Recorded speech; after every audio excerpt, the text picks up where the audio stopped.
Welcome back to our channel. Sa video na ito, pag-uusapan natin ang breaking news na paggamit ng Israel ng kanilang Hermes 900 drone para umatake sa isang military base sa loob mismo ng Iran. At ang mas nakakagulat, ito rin ang parehong drone na binili ng Pilipinas. Gaano nga ba ito ka-powerful? At bakit mahalaga ito sa ating bansa? Alamin natin lahat yan, dito lang sa ating channel. Pero bago tayo magsimula, tandaan natin na ang matatag na Pilipinas ay hindi lang nabubuo sa lakas militar, kundi sa maayos na pamahalaan, paglaban sa korupsyon, pagtanggi sa political fanaticism, at paglaban sa mga fake news. Mahalaga ito para sa tunay na seguridad at katatagan ng bansa. Sa isang ulat na kumakalat ngayon sa social media at defense networks, isang Israeli Hermes 900 UAV o unmanned aerial vehicle ang nakita sa himpapawid ng Kermanshah, Western Iran. Ayon sa mga ulat, isinagawa nito ang isang precision strike sa Imam Hassan Military Base, isang mahalagang lokasyon na nauugnay sa Iranian Revolutionary Guard Corps o IRGC. An Israeli Hermes 900 long-endurance tactical drone flies freely in the sky over Kermanshah in western Iran, reportedly carrying out strikes against the Imam Hassan Military Base. Ang Hermes 900 ay kilala sa kakayahan nitong magloiter ng mahaba at magsagawa ng strike missions nang hindi na kailangan ng pilotong tao. Ginagamit ito ng Israeli Defense Forces para sa reconnaissance, surveillance, at precision targeting. At ngayon, malinaw, kaya nitong gumawa ng offensive operations. So, ano nga ba ang kakayahan ng Hermes 900?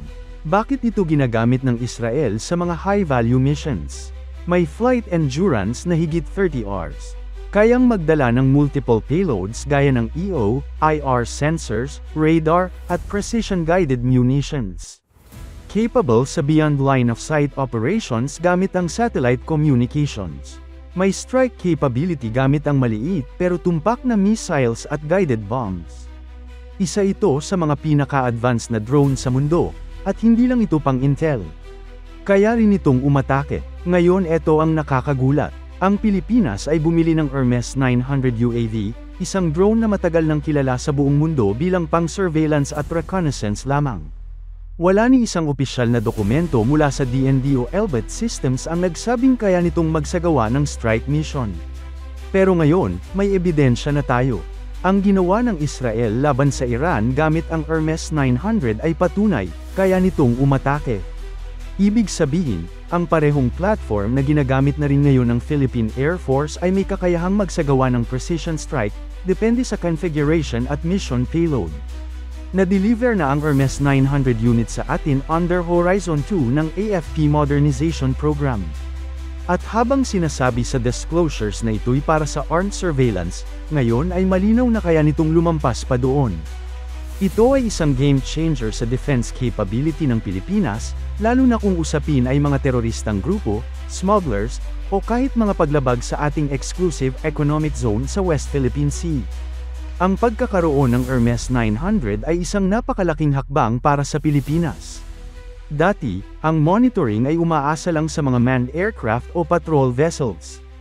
Pero ngayon, meron na tayong mata sa langit na pwedeng gamitin kahit gabi o masamang panahon. Sa totoo lang, ang Hermes 900 ay pwedeng gamitin para magbantay sa mga rebelde sa Mindanao, mag-track ng drug shipment sa karagatan, magbigay ng intel sa mga humanitarian rescue operations, at higit sa lahat, bantayan ang West Philippine Sea. Ibig sabihin, ang drone na ginagamit ngayon ng Israel para umatake sa isang Iranian military base, ay drone na rin natin.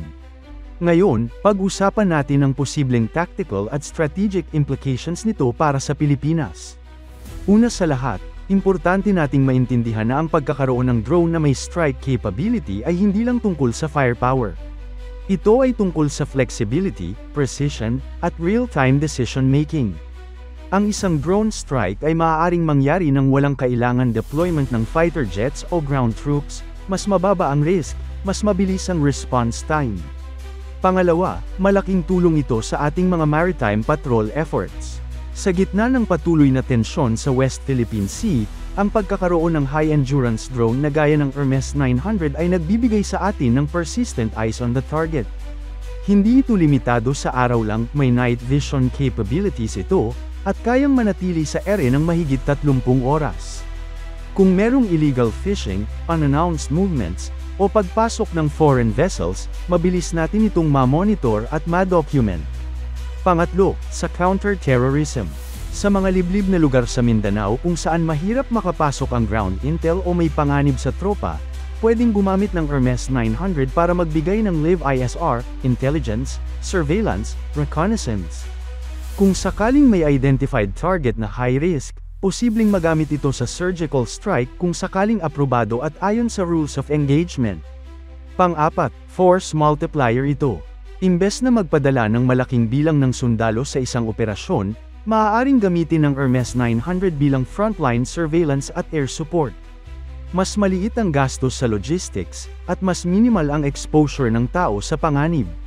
Pero mahalaga ring tanungin, may sapat ba tayong kapasidad para gamitin ito to its full potential? Ang paggamit ng isang advanced drone system ay hindi lang basta bili at deploy. Kailangan ito ng highly trained drone pilots and sensor operators, mission planning systems, encrypted communications and secure data links, at higit sa lahat, clear policies on engagement and accountability. Kaya't kahit na may ganitong kapasidad na ngayon ang Pilipinas, kung hindi ito isinasabay sa tamang sistema, pwede rin itong maging underutilized, or worse, magdulot ng diplomatic issues kung magkamali sa deployment. Bukod pa dyan, dapat nating tutukan ang data integration. Ang nakukuhang intel ng Hermes 900 ay pwedeng i-integrate sa systems ng Navy, Coast Guard, at Army. Kapag nagsama-sama ang mga intel sources, mas malinaw ang larawan ng sitwasyon, at mas mahusay ang ating national response. At habang hindi pa opisyal na sinasabi ng pamahalaan na strike-capable ang Hermes 900 natin, malinaw na may posibilidad, lalo na ngayong nakita natin mismo kung paano ito ginamit ng Israel. Ito ang tinatawag na plausible capability. Ibig sabihin, baka hindi man idineklara, pero kaya kung kinakailangan. Sa dulo, ang tanong, gagamitin ba natin ito? Kung sakaling may foreign vessel na pumasok sa ating teritoryo, o may grupong banta sa seguridad ng mamamayan, handa ba tayong gumamit ng drone strike bilang bahagi ng ating depensa? Ito ay mahaba-habang diskusyon na dapat bukas sa publiko. Dahil sa makabagong teknolohiya, dumarating din ang bagong tanong tungkol sa ethics, batas, at responsibilidad. Pero syempre, kasama sa kapangyarihan ang responsibilidad. Dapat malinaw kung paano, kailan, at saan dapat gamitin ang strike capability ng Hermes 900. Dahil sa isang maling gamit, maaaring magkaroon ng diplomatic consequences o collateral damage. Kaya kailangang may tamang pulisya, training, at rules of engagement para sa paggamit ng mga armed drones na ito. Ang ginawang operasyon ng Israel gamit ang Hermes 900 ay nagpapatunay ng totoong kakayahan ng drone na ito, hindi lang ito kamera sa langit, ito ay weapon system. At dahil meron na rin tayo nito, dapat maging mas responsable at strategic ang Pilipinas sa paggamit nito. Sa panahon ng information warfare at modern conflict, ang hindi nakikita ay minsang mas makapangyarihan sa nakikita.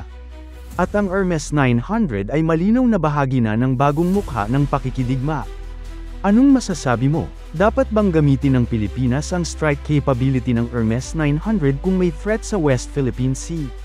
Comment mo sa baba, at huwag kalimutang mag-like, share, at subscribe para sa mas marami pang defense updates.